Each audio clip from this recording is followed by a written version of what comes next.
Vous êtes sur Radio 100% lycéen, la radio des lycéens de Vierzon, la radio des lycéens de Brisson. Alors j'ai le plaisir d'accueillir deux nouveaux invités. Enfin, de nouveau, Alexis, toi, tu es en BTS Industrie Céramique deuxième année, tu es un élève de Brisson. C'est ça. On vient de t'entendre. Alors Arnaud, Arnaud aussi, c'est un fidèle de Radio 100% lycéen de Brisson. On t'accueille à peu près chaque année, on ne te présente plus. Alors il y a un récent sondage IFOP-IB qui a révélé que les Français d'aujourd'hui aiment collectionner. 8 sur 10 ont déjà fait une collection dans leur vie. Moi, c'était les timbres. Mais alors toi, tu collectionnes quoi, Arnaud? Les nains de jardin? Non, les autographes, les dédicaces. Et toi, Alexis? Moi, c'est comme l'émission d'avant, c'était les trains. Les trains, mais alors, t'étais petit-fils de cheminot? Alors oui, je suis fils de cheminot, mais après, ça vient pas du tout de là. C'est vraiment, depuis que je suis tout petit, j'ai toujours aimé les trains, comme dans ma famille. Du côté de mon père, non, lui, c'était pas trop sa passion. Mais par contre, du côté de mon grand-père, lui, oui, il est passionné par les trains. Alors, Arnaud, est-ce que tu sais comment on appelle celui qui collectionne les autographes? Pas du tout, tu vas me l'apprendre. On l'appelle un autographiste. J'ai appris une chose aujourd'hui, merci François. Voilà. Et toi, Alexis, comment on appelle un collectionneur de petits trains? Ferrovipat. Ah, excellent. Alors, comment devient-on collectionneur d'autographes, Arnaud? Par passion, petit à petit, au fur et à mesure des événements, et qui se construit au fur et à mesure du temps. Des petites dédicaces, des petits retours, pas forcément signés, mais des petits dépliants, comme dans les années 90, quand j'étais ado, j'avais 14-15 ans. Déjà, j'aimais bien parler anglais. Donc avant de devenir élève à Brisson? C'est ça, j'étais au collège Albert Camus, Brisson, puis après j'ai fait ma route. Donc voilà, toute une époque, toute une aventure. Et puis des retours de Michael Jordan, de Shaquille. Je n'ai pas tout apporté aujourd'hui, mais il y a eu Shaquille O'Neal. Dernièrement, Shaq m'avait répondu à nouveau en signant des petites cartes que je lui ai envoyées, des souvenirs d'adolescence, des rêves de gosse qui se réalisent. Et puis ensuite, une petite reprise dans les années 2000, avec des retours signés de Jean-Paul Belmondo, Gérard Depardieu, Jean Reno. Une grande période où je n'ai plus rien fait. Entre-temps, il y a eu Dustin Hoffman, Morgan Freeman en pré-print. Et puis, ça m'a pris comme une envie d'aller aux toilettes l'année dernière. Je me suis dit, j'ai une collection sur pas mal de pièces de cinéma, de sport, de football notamment. Allez, je me lance. Ça donne un petit piment, un petit peps en plus à la collection. Ça immortalise les pièces. Comme j'apporte avec moi notamment le Blu-ray 40e anniversaire des Dents de la Mer. Jaws. Je montre à l'écran parce que la vidéo va sortir sur les réseaux. Jaws. Suzanne Backlany, la VHS également. Cette vidéo qui est plutôt rare de nos jours. Voilà. Signée par Suzanne Backlany, la première victime des Dents de la Mer. Donc toute une aventure. Et toi, Alexis, comment on devient collectionneur de petits trains? Moi, ça a été depuis que je suis tout petit. Donc j'ai eu mon premier train à 4-5 ans. Les 2 premiers coffrets Jouef qui sont vraiment au tout début. Et puis c'est venu comme ça. J'étais déjà passionné par le train, par le milieu technique. Et le train, depuis que je suis tout petit, souvent je vais en gare. Et puis j'aimais bien quand j'étais petit aller les voir passer en fait à toute vitesse. Donc voilà, c'est comme ça, par passion. Et puis ça vient naturellement. Et toi, Arnaud, alors tu les gardes pour toi, ces autographes, ou tu fais ça pour de l'argent, pour les revendre sur des sites d'enchères? Non, du tout. C'est pas une question d'argent, une question de plaisir. J'aime bien rencontrer des personnalités, de les voir à la télé, comme quand j'étais gamin, les footballeurs notamment. Et notamment cet autographe signé Zinedine Zidane, 2 quarts de l'année 96, équipe de France et Bordeaux, Girondins de Bordeaux. Là, je montre à l'écran. 5 mois d'attente. J'ai écrit du côté de Marseille, parce qu'il a un fief là-bas, une association sportive, je crois, je sais plus. J'ai attendu 5 mois et un retour signé. Donc les voir à l'écran, et puis comme voilà, c'est des rêves de gosse, on est tout petit, on aime ça depuis tout gosse, et ça se fait au fur et à mesure du temps, et puis les voir en vrai. Et j'ai besoin d'avoir une vie riche, remplie, accomplie, avec des petites anecdotes, plein de choses, et sur mes vieux jours me dire j'ai réalisé ça, je me suis fait plaisir dans ma vie. D'accord. Oui, tu fais pas ça pour de l'argent. Moi, je t'ai dit ça parce que je sais qu'il y a certains autographes qui peuvent atteindre des sommes astronomiques. Moi, j'ai une photo dédicacée de Tiger Woods. Et écoute, c'est $3000 dans ta poche, quoi. Faut la garder. Ça fait réfléchir. Faut la garder. Bon, alors, qu'est-ce que ça t'apporte, Arnaud? C'est pour t'approprier un petit morceau d'une personne? C'est réalisé, comme je l'ai évoqué là, c'est des rêves de gosse. Paradoxalement, voilà. Par rapport à tout ce qu'ils ont réalisé, ils m'ont fait rêver, donc les rêves peuvent devenir réalité, et à travers ces retours signés, parce que j'écris beaucoup, il y a beaucoup de correspondance qui se fait. Quand je peux les voir en vrai, si j'ai l'occasion, j'y vais, avec politesse, avec respect, on salue les personnes, parce que c'est des gens comme tout le monde. Voilà, par exemple, Didier Deschamps, 11 mondial, France 98, signé par Dédé. Excellent. Ah oui. Un magazine d'époque, au lendemain de la Coupe du Monde. Voilà. Très joli. Donc, c'est des rêves qui se réalisent. Faut vivre sa vie, faut pas la rêver. Parfois, on passe à côté de certaines choses, des petites occasions, des petites choses insignifiantes, mais des petits plaisirs. Moi, j'ai envie de m'amuser, j'ai envie de me faire plaisir. Voilà. Ouais, c'est un peu paradoxal parce que les correspondances privées écrites sur papier ont pratiquement disparu. Maintenant, on ne jure que par les courriels et SMS. Et toi, tu recherches quelques mots. Oui, voilà, des petits mots, des petites anecdotes sur des carrières, comme là, par exemple, Olivier Giroud, mon idole aussi. Voilà les cartes que j'ai eu retour signées cet été avec des supports. Et ça, c'est des rajouts en fait. Parfois, les gars rajoutent, comme Didier Deschamps m'a rajouté une petite carte vainqueur en 2018 la Coupe du Monde en tant que sélectionneur. Voilà, Olivier Giroud, équipe de France, Milan AC, au G9.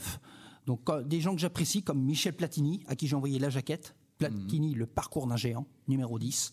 Avec une interview mémorable de Thierry Roland où Michel évoque sa carrière, sa vie. Donc tout ça, c'est des retours qui font chaud au cœur, qui font plaisir. Ouais. Et toi, Alexis, qu'est-ce que ça t'apporte de collectionner des petits trains ? Un peu comme Arnaud, c'est déjà une satisfaction personnelle. Moi, je fais ça par plaisir, vraiment. J'ai le plaisir de découvrir le milieu ferroviaire, de travailler, comme je l'ai dit, sur des machines d'époque, en fait. Donc vraiment, avec tout ce qui est collection de petits trains, là, c'est plus pour chez soi, les voir. Et puis surtout, quand j'ai l'occasion d'avoir la locomotive que j'aide à restaurer, oui. C'est encore plus... Il y a un lien encore un peu plus affectif, en fait. Vraiment, c'est la passion, c'est le plaisir. Donc vraiment, je me fais plaisir au niveau de ma passion. Et c'est ce que je trouve incroyable. C'est vraiment, faut pas rater, comme tu disais, des petits plaisirs de la vie. Faut y aller à fond. Si je peux me permettre, est-ce que tu peux me passer ? Je vais la montrer à l'écran. Oui, très bien. Qu'on puisse la voir quand même. Qu'on puisse on va en parler tout à l'heure. Faire admirer tout ça parce que c'est des pièces qui sont authentiques, qui sont belles. Oui. Regardez, messieurs, dames. Et celle que, du coup, Arnaud est en train de présenter pour sa vidéo, c'est la 141R 840. Alors Arnaud, tu as une technique forcément, tu fais quoi ? Tu localises le destinataire, il y a des banques d'adresses, tu prépares des jaquettes, des mots gentils et c'est plié. C'est toute une aventure. Alors oui, c'est plié. Oui, des fois c'est plié, ça peut partir à la poubelle parce que tout le monde ne répond pas forcément ou on peut faire avoir des retours non signés. Des fois des retours mauvaise adresse, ça arrive. Ça peut arriver. Donc non, il faut jamais lâcher l'affaire. Continuer, persévérer, toujours avancer, trouver les bons tuyaux aussi. Ne faire confiance qu'à soi-même parce que dans ce milieu-là, il y a toujours des mauvais tuyaux. Voilà, donc c'est une aventure qui est fort agréable, qui m'emmène d'une ville à une autre. Ça peut être à Auxerre, faire signer les gars de la GILA. J'ai eu l'occasion de rencontrer Guy Roux un matin. On a fait une photo. Guy, super sympathique, grand monsieur du football, un grand nom. Et puis plein de petites anecdotes qu'on découvre, on apprend tous les jours. Et puis moi, c'est un vrai plaisir, une vraie aventure. Et je le dis tout le temps, des rêves de gosse qui se réalisent. Et ça, c'est formidable. Ouais. Au moins toi tu fais travailler la poste. Alors il y a un autographe que tu m'as soufflé cet été. Pourtant j'ai campé devant chez lui à Monticello en Balagne. On écoute Dutronc. Il est 5h. Paris s'éveille. On est sur Radio 100% lycéen. J'ai la chance d'être en compagnie de deux passionnés, de deux collectionneurs fous. Arnaud, tous ces gens à qui t'envoient des courriers là, ils te répondent parce que moi j'ai appris que Stallone par exemple, Harrison Ford ne signe plus. Ils vendent directement leur autographe via des compagnies US spécialisées. Je confirme, j'ai écrit à Sylvester Stallone, j'ai un retour non signé. Ma jaquette retournée, pas de lettre, contrairement à Arnold Schwarzenegger dernièrement qui j'écris, c'est des agences qui répondent. Le gars il peut pas être tellement convoité. Une petite lettre, un petit mot d'excuse, comme quoi ils m'ont retourné mes jaquettes non signées, mais avec une petite carte postale, photo d'Arnold avec un petit autographe pré-print. Voilà, tout simplement. Oui, voilà. Par politesse, voilà, juste un petit retour, voilà, puis le petit mot, j'ai trouvé ça sympa. Alors comment tu peux être sûr qu'on ne te retourne pas un fake ? Parce que moi, je sais que Romy Schneider, c'est sa mère qui signait pour elle. Un secrétaire, par exemple, pourrait signer à leur place. Bien sûr, ouais, mais après, on n'est pas là pour voir. Moi, je pars du principe, j'ai la signature. Pour moi, c'est la personne elle-même qui a signé. Surtout quand ça prend du temps. Quand ça arrive rapidement, on peut avoir un doute. Après, ça peut être très bien fake. J'ai les retours signés. Ça me fait plaisir. Parce que dans les années 40, je sais que l'Autopen reproduisait à l'identique les signatures. Mais après, on peut imaginer plein de scénarios. On n'avance plus. Oui, j'écris. Est-ce que c'est un vrai ? On ne fait plus rien à ce moment-là. Alors, qu'est-ce que tu fais de tous ces autographes? Tu les glisses dans des albums? Tu les classes par catégorie? Non, je les cuisine, je les bouffe. Non, je les classe chronologiquement, par catégorie. Par exemple, les maillots, j'ai tout un porte-vêtements. J'ai une collection d'à peu près 200 maillots. Je te donne une petite fourchette, un petit peu de foot, un petit peu de rugby, un petit peu de foot, beaucoup de football. J'ai eu l'occasion de les voir, c'est impressionnant. Et puis, et notamment le maillot signé, le vieux maillot de Monaco de l'époque, début des années 90. Avec Canal Plus au dos. Maillot qui avait été dessiné par la princesse Grace, tu le sais ça? Signé, peut-être. Dessiné, c'est elle qui a... j'apprends quelque chose. Tu vois, je t'apprends encore des trucs. On est là pour apprendre. Oui. On est là pour changer, apprendre, c'est ça qui est fort. Ouais. Signé par Rui Barros en juin dernier, et qui m'a également signé cette petite coupe de l'UEFA, qui aujourd'hui est l'Europa League, petite signature internationale portugais dans les années 90, qui avait gagné cette coupe avec la Juventus de Turin. Il m'avait signé à France Football, une petite carte, un moment super sympa. Un plaisir pour moi de les côtoyer, puis d'apporter des petites anecdotes par rapport à tel carré. Ça fait plaisir. Mais t'en as combien de tous ces autographes là? Ça commence à faire une belle collection. Moi, personnellement, c'est pas la quantité qui m'apporte, c'est la qualité surtout. Et les souvenirs que ça m'apporte. Et toi, Alexis, t'en as combien des kilomètres de rails? Je pense que si je mets tous mes rails bout à bout, je commence à avoir quelques centaines de mètres de rails. Donc ça commence à faire beaucoup, surtout dans le miniature. Comme il faut se rendre compte que je suis à l'échelle du 1,97e. Donc 1 mètre dans le miniature correspondrait à 87 mètres en vrai. Donc ça commence à faire... Ça commence à faire un petit peu. Et des pièces, des locaux, des wagons? Je dirais que j'ai bien entre 30 et 40 locomotives, toutes tractions confondues, et qui fonctionnent ou qui ne fonctionnent pas. Après, au niveau des wagons, des voitures, il y en a beaucoup. Il y a plusieurs types de fonctionnement, comme je le disais tout à l'heure. Mais oui, je commence à avoir quand même une belle collection, avec des très belles pièces, et puis aussi des pièces un petit peu moins je vais appeler de moins haute qualité, mais c'est normal aussi, comme j'ai commencé, et puis après, ces pièces-là, je les réutilise, comme maintenant, quand j'essaye d'apprendre des nouvelles techniques, souvent je m'entraîne sur ces pièces-là. Donc c'est vraiment, je fais revivre ma collection. Tu as des pièces en métal moulé, en zamac? Oui, j'en ai une. C'est une locomotive que mon grand-père m'a donnée il y a quand même quelques années, quand j'avais 15 ans, à Noël. Ouais. Il m'a offert cette locomotive-là, et c'était une locomotive Fleshman qui a été fabriquée dans les années 50, il me semble en 52. Et elle roule encore, et elle fonctionne très très bien. Au début, quand je l'ai récupérée, elle roulait un petit peu mal.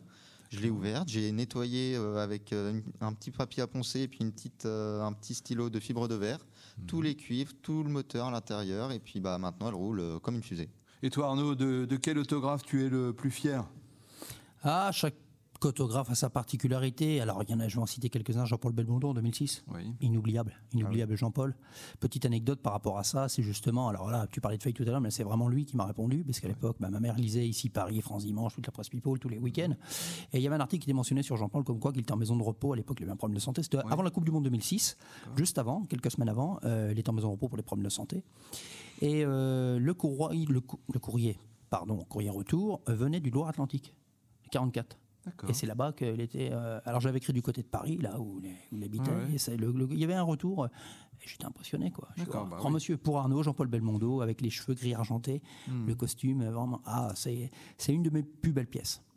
Et toi, Alexis, ta plus belle pièce? Je dirais que c'est celle que j'ai ramenée, comme c'est la plus belle pièce, comme c'est une très belle machine, et puis aussi au niveau sentimental, c'est celle que j'ai parlé. Donc je restaure cette locomotive-là avec mes autres compagnons. Donc alors celle-là, tu les fabriques pas, hein? Non, celle-là, je ne la fabrique pas. Par contre, après, chez moi, avec mon imprimante 3D, je commence à essayer de fabriquer des wagons pour ensuite créer des voitures, et donc me créer potentiellement aussi des décors de réseau ou toute une rame. Par exemple, j'aimerais bien un jour me faire une rame militaire ou alors une rame de trémie, et du coup pouvoir faire plus des rames personnalisées et adaptées à ce que je veux. Tu as des locaux qui fonctionnent à la vapeur, à l'électricité? Alors, que à l'électricité, mais par contre, j'ai une de mes locomotives, j'ai un petit fumigène dans sa cheminée, du coup, je peux mettre un petit peu de produit fumigène, et quand elle roule, elle fait de la vapeur. Donc ça, c'est assez sympa à voir. Alors, qu'est-ce que tu as? Du Markling, du Rocco, du Jouef? Oui, j'ai les 3 marques. Ça, c'est du Jouef. Hein. Ça, c'est du Jouef. Après, j'ai aussi du Markling. Après, le Jouef et le Markling ne peuvent pas rouler ensemble, vu que ce n'est pas le même type de voie, donc de circulation. Mais après, oui, j'ai du Rocco, j'ai du Jouef, Markling. Mais est-ce que tu as des bielles motrices en titane? Alors, chez moi, non, mais je sais où je peux en trouver facilement. Après, elles sont plus en bronze au niveau des bagues. Après, oui, elles ont toutes matières différentes, suivant les locomotives. Alors, Arnaud, toi, tu vas à des séances de dédicaces, je le sais parce que je t'ai aperçu au Festival du film de demain de Vierzon. On s'est aperçu plusieurs fois. Voilà. Alors, tu attendais des personnalités, hein, mais alors tu es prêt à faire des heures de queue? Oui, la patience, ça paye. Alors de nature, je suis pas très patient, j'ai un caractère un peu soupolé, voire courbouillon, mais dans ce genre d'événement, oui, je sais attendre. Pour la passion. Pour la passion, ouais. Alors, c'est quoi ta technique? Moi, je sais pas, il y a Mathilde Seigné qui préside la seconde édition. Tu hurles son prénom. Non. Mathilde! Non, ça sert à rien, il faut se faire discret. Tout dépend des conditions. Par exemple, quand il y a une masterclass, j'ai eu l'occasion de voir le petit-fils de Jean-Paul, Victor Belmondo, super sympa, très humble. Ah ouais, super bien, hein. Franchement, j'ai eu l'occasion de le saluer, de le remercier. Petite allusion à son grand-père et à son père, Paul aussi, qui était acteur et pilote de Formule 1, hein. Passionné aussi. Et c'était un plaisir pour moi, il m'a signé le coffret De Gaulle, où on le voit aux côtés de... Il y a Bernard Lano, acteur de doublage, qui m'a signé également quelques pièces. Lambert Wilson dans le rôle principal. Donc, et puis on a eu l'occasion de faire une petite photo. Alors quand c'est comme ça, il faut le faire tout de suite. Quand la foule elle arrive, il faut être dans les premiers, un petit mot sympa, et après je me tiens en retrait. Mais sinon, quand c'est plus dans l'intimité, avec Gérard Lanvin, par exemple, ou Philippe Dujanneret, acteur que... Alors, qui est Philippe Dujanneret? C'est le petit monsieur lunette qui vomit dans Taxi, là. Qui a, un nombre incalculable de films, de petits rôles dans Nikita. Et j'ai attendu un bon moment, j'étais en train de prendre l'apéro à la terrasse du festival avec des amis, avec des acteurs et producteurs. J'ai attendu le bon moment, j'ai eu le temps de chez moi de chercher vite fait, bien fait, en 5 minutes, faire l'aller-retour pour chercher une petite jaquette de Taxi. Puis j'avais la jaquette de Nikita signée par Luc Besson, que j'ai eu par correspondance. Et puis j'ai attendu le bon moment de le saluer dans un moment de calme. Il a accepté de signer, on a fait une petite photo, super sympa. Faut savoir attendre, faut pas leur sauter dessus. Et avec politesse, avec gentillesse, on obtient tout ce qu'on veut. D'accord, oui, mais enfin, faut être quand même un petit peu au courant de leur carrière, c'est ça? Oui, faut avoir un petit peu de culture, c'est bien. Parce que alors, j'aime beaucoup ce que vous faites, si c'est le même film principal. Non, c'est bien de sortir des petits trucs. Ah oui, ça c'est vrai. Des fois, des acteurs de doublage, je me rappelle, j'ai travaillé là-dedans. Ah ouais, oui, ça me revient. Et on échange, on parle, c'est sympa. La culture, c'est très important. Alors toi, ton support, c'est les jaquettes, hein? Oui, niveau cinéma, c'est les jaquettes. Par exemple, là, celle-ci, Robin des Bois de Kevin Reynolds avec Kevin Costner, sortie en 91, signée par la voix française, Bernard Lano. Immense acteur, justement, Bernard, que je tiens à saluer, qui je correspond depuis le printemps. Plusieurs retours signés à chaque fois. C'est propre, c'est un peu à l'ancienne école en italique. J'aime beaucoup, et avec un petit mot sympa, toujours des retours, et ça fait vraiment plaisir. Puis Bernard, qui a une carrière énorme, théâtre, télé, cinéma, spécialiste du doublage, où il a doublé Dennis Quaid, Jeff Goldblum, Michael Keaton, Kevin Costner, parce que je montre à l'écran, voilà la signature. J'ai également Marion Cotillard dans La Môme, que j'ai reçu hier. D'accord. Marion, pour la seconde fois, qui m'a répondu. Donc ça, c'est une passion, c'est bien d'échanger, ça fait plaisir. Puis pour eux, ça leur rappelle des souvenirs. Thierry Desroses aussi. Qui est Thierry Desroses? C'est la voix française de Wesley Snipes et de Samuel Jackson. D'accord. Comme là, ici, par exemple, la trilogie Blade, où Thierry, la petite griffe, la petite signature qui va bien. D'accord. Voilà, à l'intérieur du support. Voilà. Donc moi, ça fait plaisir. Et puis quand ils répondent une fois, je vais attendre. Et puis petit à petit, j'entretiens la communication. Thierry Ragnaud, par exemple, voix française de Keanu Reeves. Speed, Point Break, Dracula de Coppola. Et avec des petites anecdotes, des petites allusions. Donc c'est vraiment super sympa. Et quand tu vas à des séances de dédicaces, là, t'as pas peur de recevoir un coup de crayon? Parce que je sais, c'est arrivé à un chasseur d'autographes. Le service d'ordre de Lady Gaga lui l'a mis KO. Ouais, l'homme est bien fait pour lui. Les gens cassent tenir à carreau, c'est tout. Il faut être respectueux avec les gens. Des fois ça tourne à l'émeute, les gens sont d'une débilité. Non, ça se fait dans le calme, avec patience. Et puis quand on voit les vedettes, des sportifs, faut prendre le temps. Faut pas leur... C'est des gens comme tout le monde. Tu préfères pas un selfie Un petit selfie. J'aime beaucoup. Alors, j'ai ma compagne que j'embrasse très fort. Je lui fais des gros bisous. Si elle est avec moi, oui, de toute façon, elle me suit. Et puis la vidéo, tout ça, on va travailler dessus. Et elle m'accompagne des fois les matchs de foot. Alors, elle n'est pas très foot, mais elle vient. Voilà, bonne ambiance, bon esprit. On fait signer, par exemple, j'ai les différents maillots. Je vais le sortir. J'ai apporté avec moi le maillot de Habib Beye, Sénégal. 2002, Coupe du Monde maillot. 2002, signé par Habib. D'accord. Très sympathique, entraîneur du Red Star, super sympa, j'ai vu à plusieurs reprises. Je vais montrer à l'écran. Voilà. Lui, il vient carrément devant des gens. Il connaît pas mal de monde un peu partout, il vient nous saluer. D'accord. Une petite blague, une petite anecdote marrante. Très gentil, très humble. Un grand connaisseur, puisqu'il est consultant sur Canal+, il fait beaucoup de choses. Entraîneur du Red Star, international sénégalais au cours de la Coupe du Monde 2002. Donc voilà, c'est un plaisir. Alors on nous prend en photo au moment où il signe, on fait une petite photo, une petite pause. Puis des fois, quand il n'y a pas le temps, juste un petit autographe. Et je sais que parfois, ça se fait par étapes. Si j'ai pas la photo tout de suite, je peux l'avoir plus tard. Faut être patient. Voilà, mais il y en a qui te donnent leur tel, là, parce que je sais que tu as celui d'Evelyne Thomas, hein, c'est mon choix. T'es jaloux? Ah là, le Thomas, charme, mon petit François, le charme. Ah d'accord.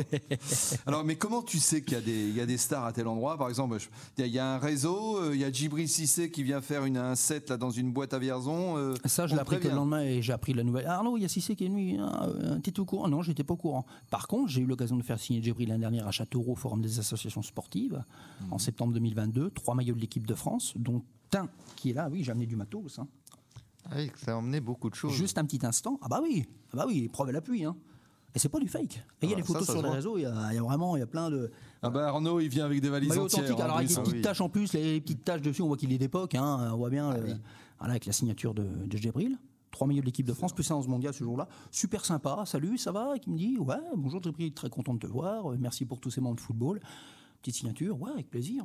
Voilà, ça se fait dans le calme et puis tout va bien. Des super moments. Il y a une célébrité qui te manque et que tu voudrais absolument? Ouais, Risto Stoïkov. Ballon d'Or 94, je l'ai loupé. Enfin, je l'ai vu à la télé, au Ballon d'Or dernièrement. Et ce jour-là, malheureusement, je travaillais. J'aurais ma journée de libre, je monterai à Paris. J'aurais pu monter à Paris. Ma compagne était de repos ce jour-là. On montait à Châtelet. Il a passé toute la journée. Il a fait des photos avec les gens sur les réseaux, parce qu'il a son réseau. Je le suis. Et Ballon d'Or 94, demi-finaliste de la Coupe du Monde. Fossoyeur des Français. Fossoyeur non. Kostadinov est passé ce jour-là. C'était le jour de grâce. Et puis la Bulgarie a émergé. Et Aimé Jacquet, voilà, on sait tous qu'en parlait. Il a fait un travail énorme avec l'équipe de France pour la mener au titre mondial en 98. Mais c'est du football, c'est du sport. Mais Stoïkov, voilà, ce jour-là, si j'avais pu, avec des si on va pas faire le monde. Mais je sais que j'y aurais. Et moi, ce qui m'a fait de la peine, c'est qu'il y a personne qui lui a demandé une dédicace. On voit quand il est arrivé très humble d'ailleurs. Oui. On l'a vu, François. On en a reparlé après. Souvent, et très humble, grand seigneur, il achetait un Nike et tout le monde l'a ignoré. Dommage que j'étais pas là. Là, c'était le drapeau avec le ballon d'or et un maillot. Juste ça, je parle un petit peu espagnol, un petit peu anglais, on aurait pu communiquer, faire une photo. Je pense que ça lui aurait fait. Et un Français fan de la Bulgarie. Et j'aurais réalisé mon rêve. Moi, je suis convaincu qu'un jour tu l'obtiendras. Bien sûr. Alors, Alexis, la pièce dont tu es pu faire, ça tu l'as dit, mais une pièce qui te manque, que tu voudrais absolument. Après, là, dans le train, une pièce qui me manquerait, ça serait peut-être un autre coup de cœur, ça serait le TGV qui a fait le record du monde. Mais après, dans une autre pièce d'une de mes collections, là, une toute petite collection, comme j'ai juste un seul élément, ça a été quand j'ai fait du basket plus jeune. J'ai eu l'occasion de rencontrer Tony Parker et j'ai le ballon dédicacé de Tony Parker. Un ballon au Spalding NBA? Non, un ballon classique que j'utilisais à l'entraînement, en fait, que moi j'utilisais à l'entraînement. Et puis, je ne l'ai plus utilisé. Hein. Ah bah là tu le laisses. Ah bah là il est posé à la maison. J'ai un Spalding NBA et puis j'ai un petit trophée NBA justement donc un jour. Et parfois ça lui arrive de venir au Bourges Basket. Donc on va rester à l'affût et sait-on jamais. Bah, malheureusement, on va terminer par un requiem parce qu'on arrive au terme de notre émission là. Figure-toi que Arnaud, moi aussi, j'ai des maillots. Et c'est une petite pique aux fans des sports que tu es. Hein. Écoute, voilà, regarde, superbe. Tu le connais ce maillot? Oulala. Sors. Oulala, le regard noir. Sors. Alors, il n'est pas encore. J'ai pas de dédicace de Sia Colissi. Vous avez tous reconnu le maillot des Springboks. Hein. Merci l'arbitre. Allez, on termine sur une touche plus agréable. Hein. On écoute le collectif métissé dans les yeux d'Émilie. Merci à vous deux. C'était un honneur de recevoir des passionnés comme vous. Merci à bientôt. Merci, à bientôt.